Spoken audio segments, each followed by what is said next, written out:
نحمدہ و نصلی و نسلم علی رسولہ الکریم اما بعد۔ بھائی اور دوستو، یہ محرم الحرام کا مہینہ چل رہا ہے اور یہ احترام والے مہینوں میں سے ایک مہینہ ہے۔ ان عدت الشہور عند اللہ 12 شہرا، اور اللہ تعالیٰ نے جب سے کائنات کو بنایا ہے اس مہینوں کی تعداد 12 ہے، اور ان میں سے 4 مہینے ایسے ہیں کہ جو مقدس مہینے ہیں، احترام والے مہینے ہیں، اور ان میں سے ایک مہینہ رجب کا ہے، اور 3 مہینے لگاتار چلتے ہیں، یعنی ذوالقعدہ، ذی الحجہ اور محرم۔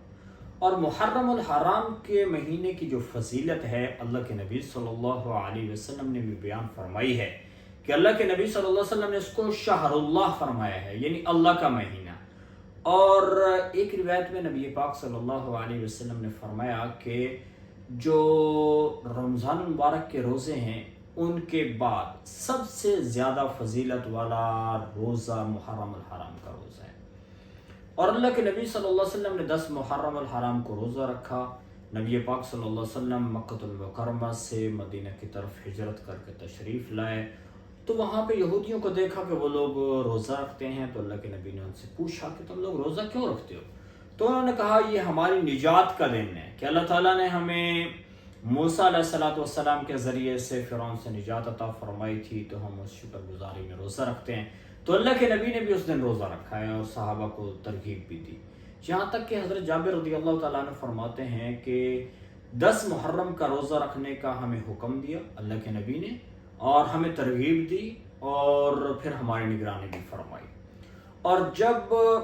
رمضان المبارک کے روزے ہمارے اوپر فرض ہو گئے تو اس کے بعد نہ تو ہمیں حکم دیا، نہ ترغیب دی، اور نہ ہی اس کی روزے کی نگرانی کی۔ تو اس سے معلوم ہوتا ہے کہ رمضان المبارک سے پہلے یہ روزہ فرض تھا۔ اما عائشہ رضی اللہ تعالی عنہا سے بھی اسی طرح کی روایت موجود ہے، وہ فرماتی ہیں کہ رمضان المبارک کے روزوں سے پہلے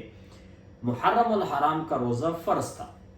تو بہرحال یہ جو روزہ ہے بڑی اہمیت رکھتا ہے،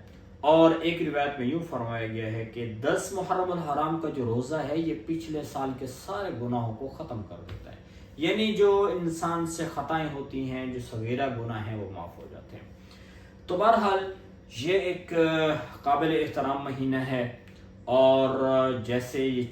4 مہینے جو ہیں ان میں قتال بھی ممنوع ہے، لڑائی جھگڑا ممنوع ہے، قتل و قتال، جنگ و جدال ممنوع ہے، اور صرف صحابہ کرام رضوان اللہ علیہم اجمعین نہیں بلکہ اللہ کے نبی صلی اللہ علیہ وسلم کی آمد سے پہلے زمانہ جاہلیت میں بھی اس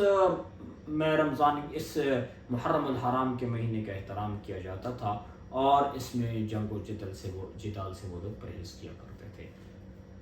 تو مبارک مہینہ ہے، اس کے احترام والا مہینہ ہے، اور آپ کو پتہ ہے کہ جو چیز احترام والی ہوتی ہے اس کا احترام کرنا ہماری ذمہ داری ہے۔ اس میں جیسے اجر بڑھتا ہے، نیکی کا اجر بڑھتا ہے، ویسے ہی گناہوں کی شناعت بھی بڑھ جاتی ہے، یعنی گناہ کی نحوست بھی بڑھ جاتی ہے کہ اگر کوئی ایسے احترام والے مہینوں میں بھی خباثت کرے گا، گناہ کرے گا، تو اس کی نحوست زیادہ پڑے گی۔ تو اس مہینے کا احترام کرنا چاہیے،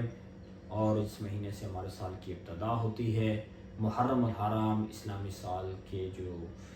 ابتدا ہے، پہلا مہینہ یہی ہے، اور اپنے سال کی ابتدا کیسے کی جائے اس کے بارے میں سب سمجھدار لوگ ہیں۔ خطائیں ہوئیں، انسان کے پاس بہت تھوڑا ٹائم ہے، ہم نے مر جانا ہے اور اللہ کے پاس جانا ہے، تو اس مختصر ٹائم میں جو ہمیں موقع ملا ہوا ہے، تو جتنی غلطیاں ہو گئیں، اب سال کی ابتدا ہو رہی ہے، اللہ سے معافی مانگی جائے، اور اللہ تعالیٰ سے دعا کی جائے، اللہ تعالیٰ سے مانگا جائے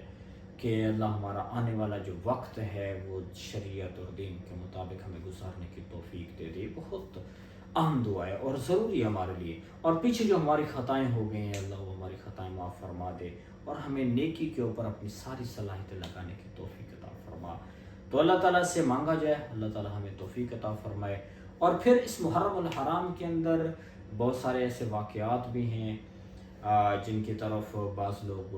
وہ سناتے رہتے ہیں، خاص طور پر اس میں جیسے آدم علیہ السلام کی پیدائش ہے،